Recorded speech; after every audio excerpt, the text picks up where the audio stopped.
반갑습니다. 돌집사TV입니다. 자, 오늘부터는 버스 운전 자격시험 핵심 문제, 기출문제 한번 보도록 하겠습니다. 바로 시작할게요.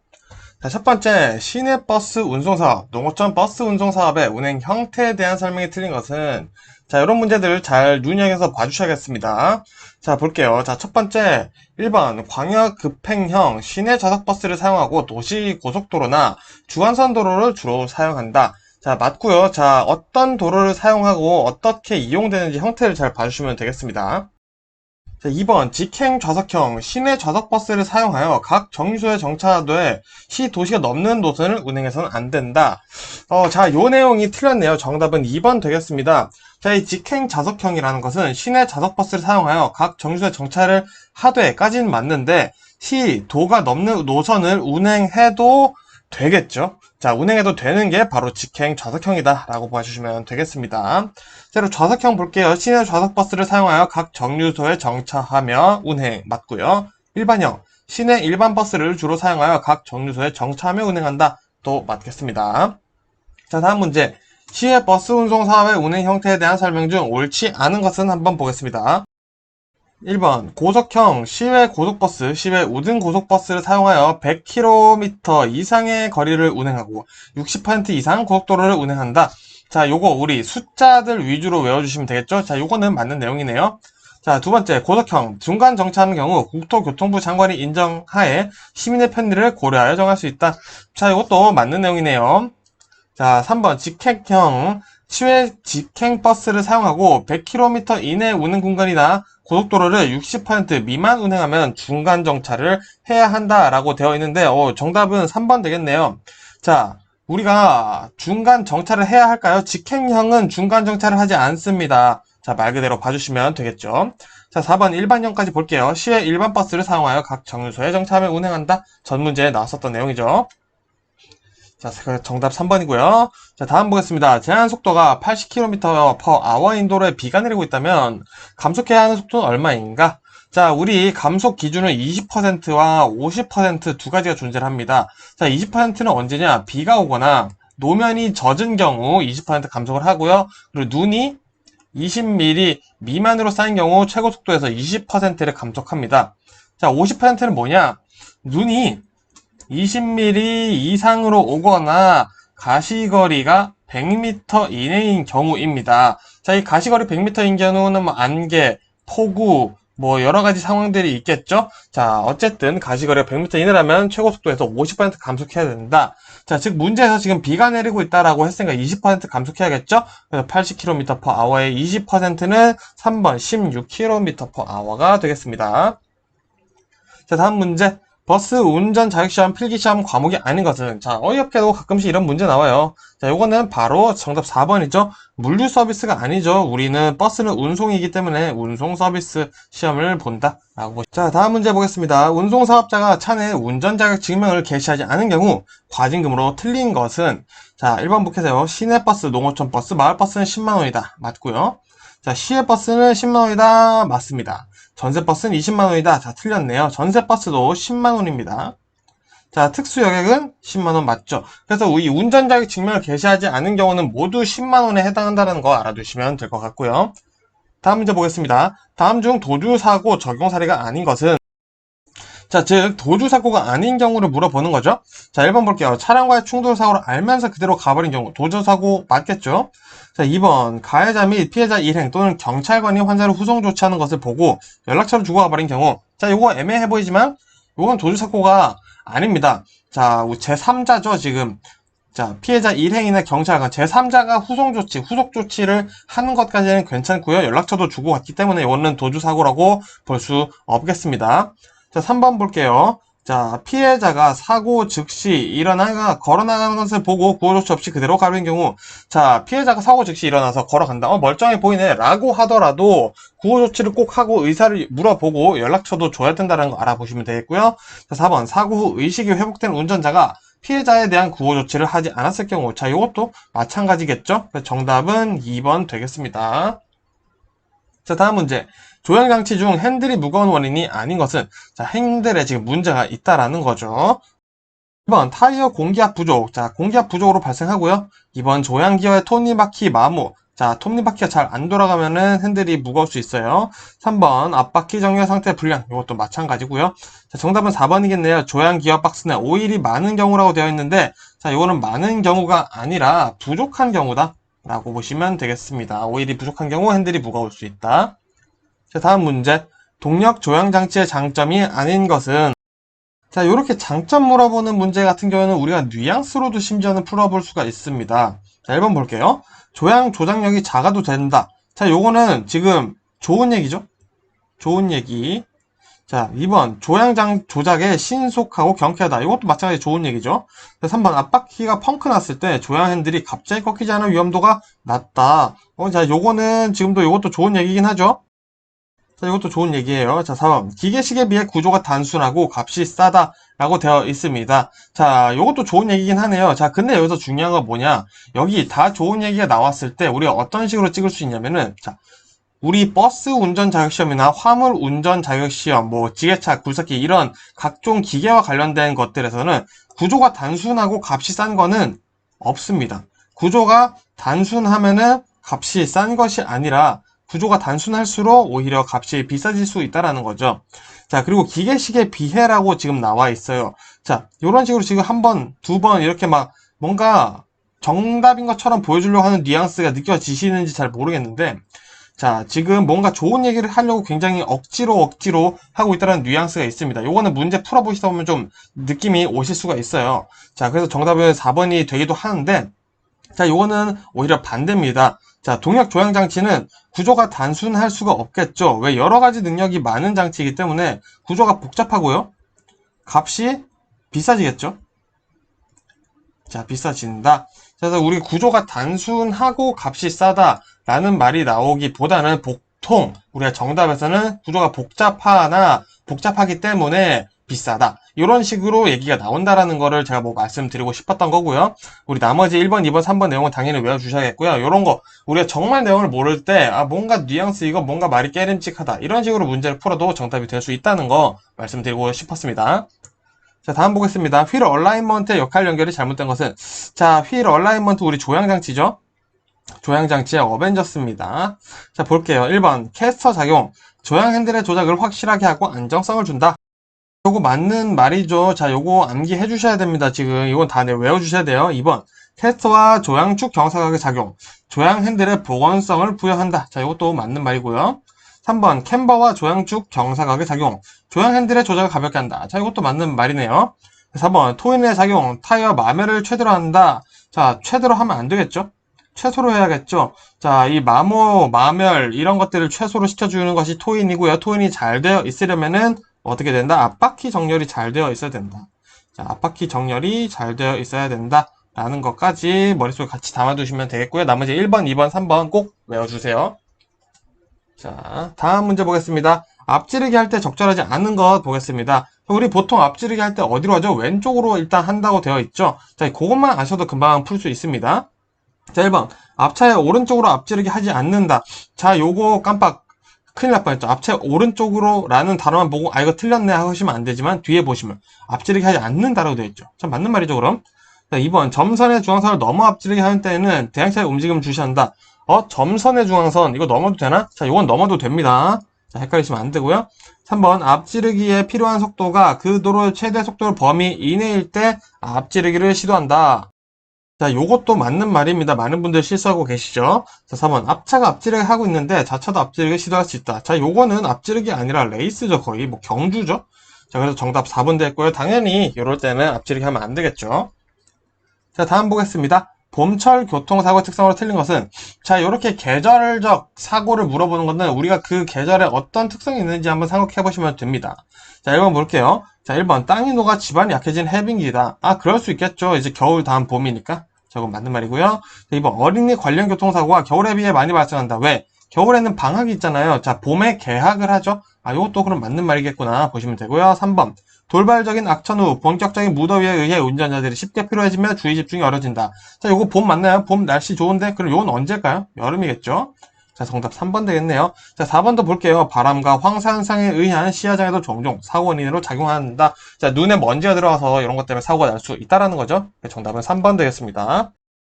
자, 다음 문제 보겠습니다. 마모에 영향을 주는 요소가 아닌 것은, 자, 1번 대기압입니다. 자, 대기압, 우리 고기압, 저기압에 따라 마모에 영향을 줄까요? 전혀 아니겠죠?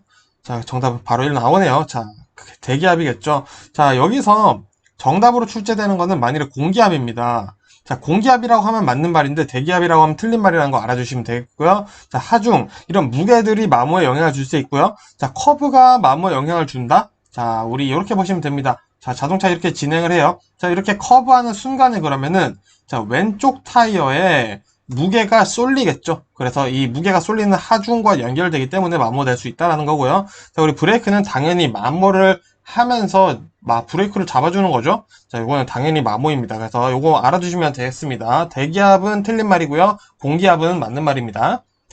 자, 다음 문제 보겠습니다. 비가 자주 오거나 습도가 높은 날 오랜 주차로 인해 브레이크 드럼에 녹이 발생하여 브레이크가 예민해지는 현상은, 자, 이거 사실 장마 때 우리 흔히 많이 겪어보셨을 거예요. 자, 일단 볼게요. 자, 베이퍼록 현상, 페이드 현상, 모닝록 현상, 수막 현상 이렇게 있는데, 자, 문제 볼게요. 자, 비가 자주 오거나 습도가 높은 날이에요. 자, 우리 아침, 점심, 저녁 중 가장 습한 거는 아침이죠. 아침은 영어로 모닝입니다. 자, 그래서 브레이크 드럼에 녹이 발생했어요. 모닝 녹. 아침에 녹이 생겼어요. 모닝 록이다. 그래서 정답 3번. 아, 이거는 모닝 록 현상이구나 라고 외워주시면 간단하게 외워주실 겁니다. 자, 일단 이렇게 해서 이번 영상 여기서 마무리하고요. 저는 또 다음 영상으로 인사드리겠습니다. 고생 많으셨습니다. 반갑습니다. 돌집사TV입니다. 자, 이번 시간에도 바로 문제 보도록 하겠습니다. 첫 번째, 차마가 한 줄의 도로로 정해진 부분을 통행하도록 차선으로 구분한 차도의 부분이다. 자, 차마, 자동차가 도로에 정해진 부분을 통행하도록 차선으로 구분되어 있어요. 자, 우리 요거 뭐라고 하죠? 차선이라고 하면은 안 되죠. 자, 요거는 차도의 부분이라는 말이 있기 때문에 요거는 차로다. 정답 2번 차로 해주시면 되겠습니다. 너무 당연하게 차선 선택하시면 안 되겠죠. 자, 다음 문제. 차량 신호등 중 황색의 등화에 대한 설명으로 잘못된 것은, 야, 요거 은근 자주 나옵니다. 한번 보도록 할게요. 1번 차마는 정지선이 있을 때는 그 직전에 정지하여야 한다. 자, 요거 맞는 말이죠. 황색 등화는 사실 정지 신호입니다, 여러분. 자, 2번 차마는 횡단보도가 있을 때는 그 직전이나 교차로 직전에 정지해야 된다. 자, 이거 또 너무 맞는 말이죠. 3번 차마의 일부라도 이미 교차로에 진입한 경우에는 그곳에서 정지하여야 한다. 자, 요거는 애매합니다. 자, 우리 꼬리물기의 기준이라는 것이 바로 요게 되겠죠. 자, 내가 교차로에서 주황불인데 빨리 가야겠다 라고 했는데 이미 교차로에 진입하지 않은 상태에서 황색불이 켜졌다면은 그것은 꼬리물기가 됩니다. 자, 근데 내가 교차로에 진입했는데 황색불이 아직 켜져 있거나 방금 켜진 거예요. 그럴 경우에는 재빨리 신속하게 지나가야 한다라고 도로교통법에 나와 있기 때문에 이런 경우에는 정지가 아니라 빨리 신속히 통행하도록 한다가 맞는 말이 됩니다. 그래서 정답 3번 되겠고요. 4번도 볼게요. 차마는 우회전할 수 있고 우회전하는 경우는 보행자의 횡단을 방해하지 못한다. 자, 요거 황색의 등화는 조금 상관이 없는 말이다 라고 보시면 되겠습니다. 자, 다음 문제. 교통안전표지 종류에 해당하지 않는 것은, 자, 요거는 외워주시면 됩니다. 교통안전표지는 3개가 있어요. 주의표지, 규제표지, 지시표지가 있고요. 도로 안내표지는 교통안전표지와는 상관이 없습니다. 도로를 안내해 놓은 거지 교통안전과는 상관이 없다라는 거죠. 자, 다음 문제. 다음 중 자전거나 우마 또는 위험물 등을 운반하는 자동차가 통행할 수 있는 차로로 맞는 것은, 자, 보면은 자전거나 어쨌든 이륜차 이런 것들 얘기를 하는 거죠. 자, 우리 가장 작은, 덩치가 가장 작은 친구들 혹은 최고 속도가 많이 안 나오는 느린 친구들은 가장 하위 차선에서 운행을 해야 되겠죠. 자, 그래서 보시면은 통행하고 있는 도로의 오른쪽 가장자리 차로다. 자, 요게 제일 맞는 말입니다. 자, 2번, 3번, 4번 같은 경우에는 우리가 지금 몇 차선 도로인지 전혀 모르죠? 자, 전혀 모르지만서도 우리가 당연히 1차로는 아닐 것이고요. 2차로 도로라면은 3번이 또 맞는 말이겠죠. 3차선 도로라면은 또 4번도 맞는 말이겠죠. 그래서 이럴 때는 구체적으로 나와 있는 1번이 당연히 정답이 된다라고 생각하시면 되겠습니다. 자, 다음 문제. 도로교통법상의 술에 취한 상태의 기준에 대한 설명으로 맞는 것은, 자, 요런 문제들, 안전에 관련된 문제들 나오죠.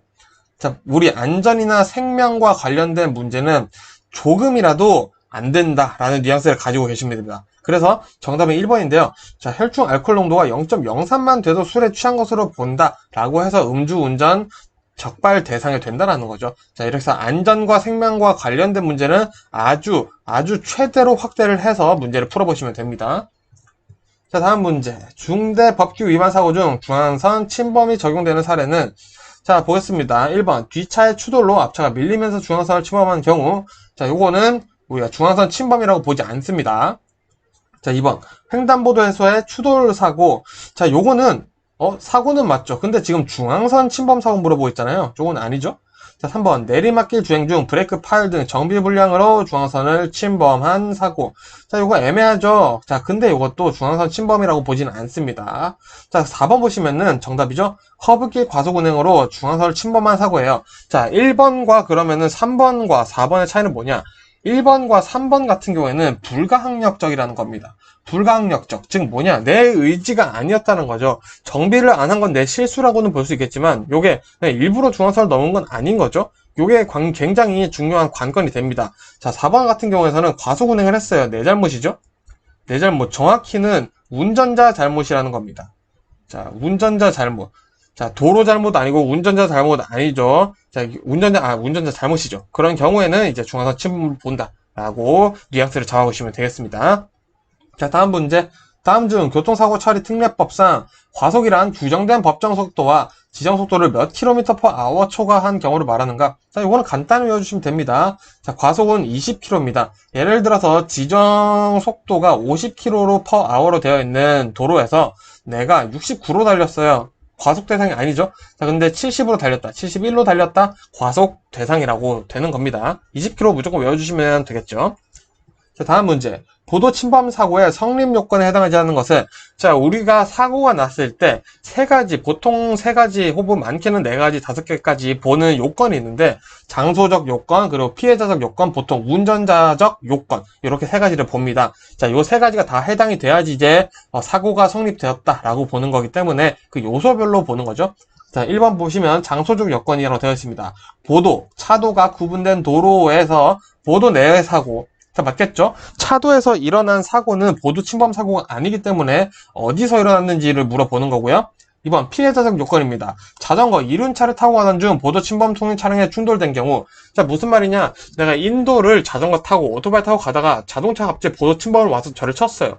자, 그럼 이거 보도 침범 사고지 않냐? 아니라는 거죠. 왜? 이륜차, 자전거도 사실은 인도를 타면 안 되죠. 그래서 불법과 불법, 요 사고가 일어났기 때문에 이거는 보도 침범 사고라고 볼 수 없다라고 보시면 되겠습니다.